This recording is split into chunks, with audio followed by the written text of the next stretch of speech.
Alleluia, Christ is risen. Lord is risen indeed. Alleluia.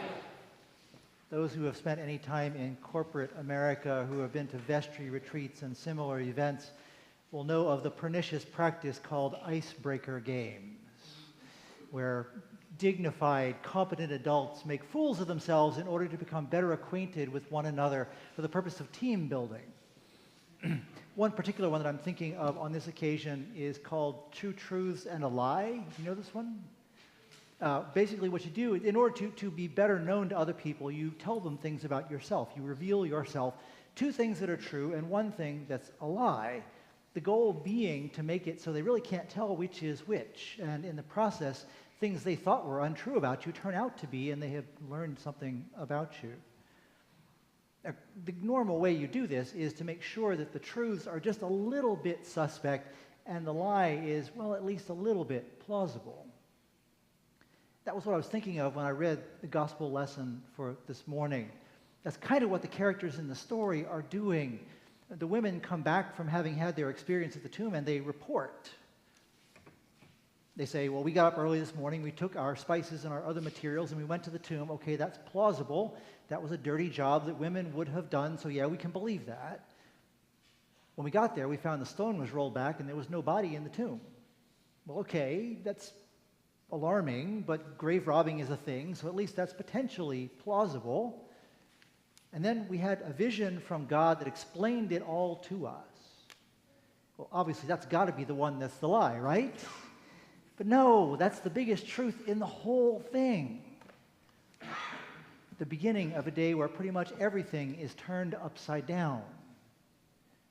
This, dear friends, is what you and I do constantly with the world, particularly when we leave this place today, but every time we leave this place, indeed every time we wake up in the morning, we are proclaiming the truths of God.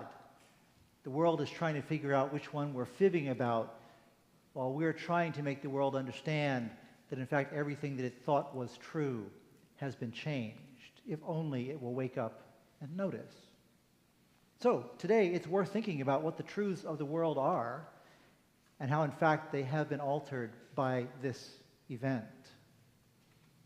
The first one that I think of is that those who are the least powerful, the most powerless people, are always the ones dumped on and are never to be believed or trusted. We see this all the time in the world with environmental racism, with the way that industry, particularly energy companies, go into places in the world, extract the resources, and then leave.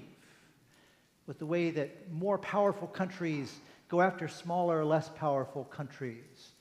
The way everybody looks at everything as a source of potential profit. That's the way the world looks at the powerless. That plainly is not the way God sees the powerless. It is the powerless in the story this morning who hear the good news first. In fact, they're entrusted with the entire story. Everything you need to know is right there in what they have been told. This, dear friends, definitely turns the world on its head. It should turn you and me on our heads as well, because if we are honest with ourselves, it is the powerless parts of ourselves, it is the weak parts of ourselves, it's the parts that we love the least that we try to hide from God. And yet it is in those places, our weak moments, our greatest times of despair, that we discover God the most, when God is most ready to become apparent to us, transform us into people who are supposed to be running out of this place to proclaim what it is that we too have discovered. What are the powerless places in you today that need to be transformed? What are the powerless places in us together where right now God is shouting at us and we just simply have not yet noticed it? Second, do you know what Occam's razor is? Yes. Few people will, I'm sure. It's the idea that whenever you encounter anything and you need to explain it, the simplest solution is probably the correct one. I'm sure that's not the way a philosopher would put it, but that'll work for now. So the way the world looks at almost everything is, okay, follow the money. Where's the profit in this? Where's the corruption in this? Who gains, but cui bono? Who gains by this, whatever it is? And that's the way we decide what the real meaning of something is, what is beneath it, what is behind it, and also how we should value it. Today, everything has been revalued. Today, everything has been renewed in a way we could hardly even imagine. It's a different kind of gain, a different kind of profit. It's a spiritual gain, a spiritual profit, one that pays off in love and mercy and compassion and justice. That must have been a remarkable revelation to the women in the story this morning. I wonder if any of you found the odd echo in this story that I did. 3 people come to this place out of the middle of nowhere with rare and exotic things to offer. Sound like anything you know? The 3 kings. Thank you. He cheated because he heard it at 8 o'clock. The Magi, these people who saw God's plan somehow written in the universe and came looking for it. Now these 3 women have become the wise people. They come bringing gifts just the same. It turns out they weren't needed in this case, thanks be to God. But they go away also able to report what it is they have seen, having recognized that they have somehow come immediately, intimately into the presence of God. What could be more revaluing than that? What for you and me could be more valuable than we imagine it to be now? Today is the day to recognize the new and deeper value in everything, including you and me. The third truth of the world is that whenever you see something with your own eyes and it seems difficult to explain, what you do is you minimalize it, you rationalize it, you compartmentalize it, and you move on. You may know that there have been studies done in recent years in the legal system to show that often eyewitness testimony is not particularly reliable. We think we're there watching something, and it turns out it wasn't really what we thought we saw. Now, since we're under constant surveillance and there's DNA everywhere, we can go back and double-check ourselves, but we have been taught not to trust ourselves. That, dear friends, is plainly not what we are being told in this case. We can, in fact, trust our eyes. We can, in fact, trust the eyes of our hearts that what we see is really what has been happening.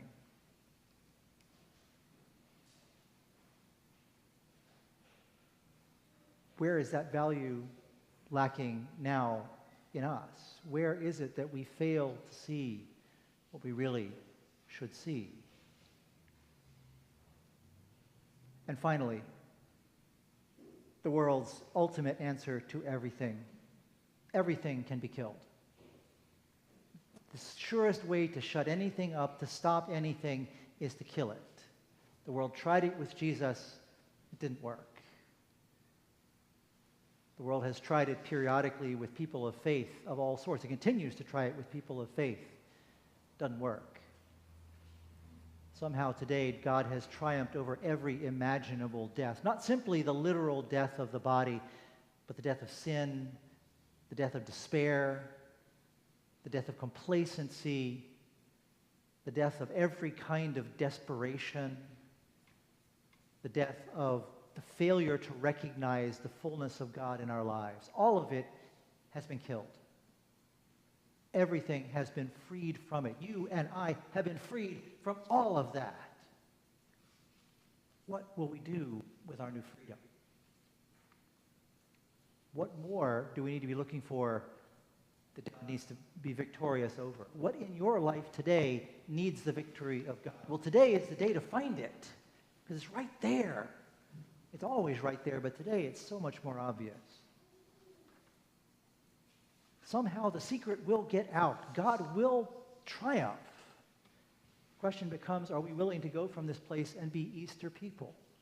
I challenge you. I dare you today to go out of this place and be Easter people in everything you do. Drive your car home as an Easter person. Cook your ham or whatever you're going to have. I heard ribs from somebody. As an Easter person. Water your plants as an Easter person. Even more importantly, get up tomorrow and the next day and every day after, and in every place you go, everyone you meet, be an Easter person. One who is renewed, restored, freed from every kind of death. Will you do it? Do you dare? Today is God's great challenge to us. God has done God's work. God's work is complete. We have now only to take it up, carry it out into the world, and let it be realized fully in our lives. Amen.